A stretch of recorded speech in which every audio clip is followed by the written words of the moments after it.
ಇತ್ತೀಚಿನ ದಿನಗಳಲ್ಲಿ Facebook, YouTube ಸೇರಿದಂತೆ ಸೋಷಿಯಲ್ ಮೀಡಿಯಾಗಳನ್ನು ಒಳ್ಳೆಯದಕ್ಕಿಂತ ಕೆಟ್ಟದಕ್ಕೆ ಬಳಸುವವರ ಸಂಖ್ಯೆ ಜಾಸ್ತಿಯಾಗಿದೆ.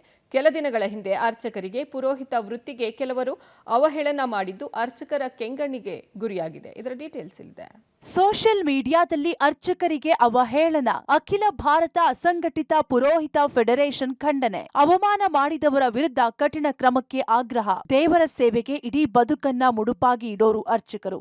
ಸದಾ ದೇವರ ಪೂಜೆ ಪುನಸ್ಕಾರ ಮಾಡುತ್ತಾ ಜನರನ್ನ ಭಗವಂತನಿಗೆ ಹತ್ತಿರಗೊಳಿಸುತ್ತಾರೆ. ಇಂತಹ ಪುರೋಹಿತ ವೃತ್ತಿ ಅರ್ಚಕರ ವಿರುದ್ಧ ಇತ್ತೀಚಿನ ದಿನಗಳಲ್ಲಿ ಕೆಲವೊಬ್ಬರು ಯೂಟ್ಯೂಬ್, ಫೇಸ್ಬುಕ್ ಸೇರಿದಂತೆ ಸಾಮಾಜಿಕ ಜಾಲತಾಣಗಳಲ್ಲಿ ಅವಹೇಳನ ಮಾಡುತ್ತಿದ್ದಾರೆ. ಇತ್ತೀಚೆಗೆ ನಾಗರಾಜ ಕೊಟ್ಟೂರು ಎಂಬುವರು ಅರ್ಚಕರು ದೇವರ ಹೆಸರಿನಲ್ಲಿ ಉದ್ಧಾರ ಆಗುತ್ತಿದ್ದಾರೆ.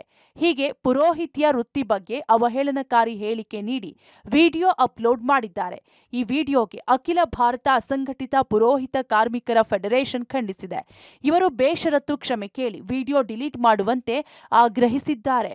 ಯೂಟ್ಯೂಬ್ ಚಾನಲ್ ಅಲ್ಲಿ ನಾಗರಾಜ್ ಕೊಟ್ಟೂರು ಅಂತೇಳಿ ಒಬ್ಬ ವ್ಯಕ್ತಿ ಅರ್ಚಕರು ಹಾಗೂ ಪುರೋಹಿತರ ಬಗ್ಗೆ ಅವಹೇಳನಕಾರಿ ಮಾತಾಡಿದ್ದಕ್ಕಾಗಿ ಬಸವನಗುಡಿ ಪೊಲೀಸ್ ಸ್ಟೇಷನ್ ಠಾಣಾಧಿಕಾರಿಗಳಿಗೆ ನಾವು ಒಂದು ಕಂಪ್ಲೇಂಟ್ ರಿಜಿಸ್ಟರ್ ಮಾಡೋಕ್ಕೆ ಬಂದಿದ್ದೇವೆ.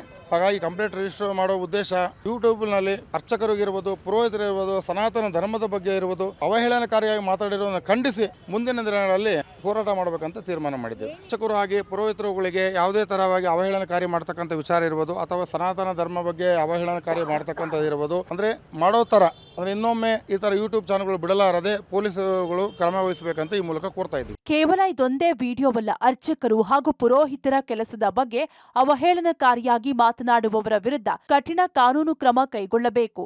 ಅಲ್ಲದೆ ಅಖಿಲ ಭಾರತ ಅಸಂಘಟಿತ ಪುರೋಹಿತ ಕಾರ್ಮಿಕರ ಫೆಡರೇಷನ್ ನಿಂದ ಬಸವನಗುಡಿ ಪೊಲೀಸ್ ಠಾಣೆಯಲ್ಲಿ 70ಕ್ಕೂ ಹೆಚ್ಚು ಅರ್ಚಕರಿಂದ ದೂರು ದಾಖಲಾಗಿದೆ. ಒಟ್ನಲ್ಲಿ ಯಾವುದೇ ಕೆಲಸದ ಬಗ್ಗೆ ಯಾರೂ ಸಹ ಕೀಳಾಗಿ ಮಾತನಾಡುವುದು ತಪ್ಪು. Aruna Shiraguppi, public TV, Bengaluru.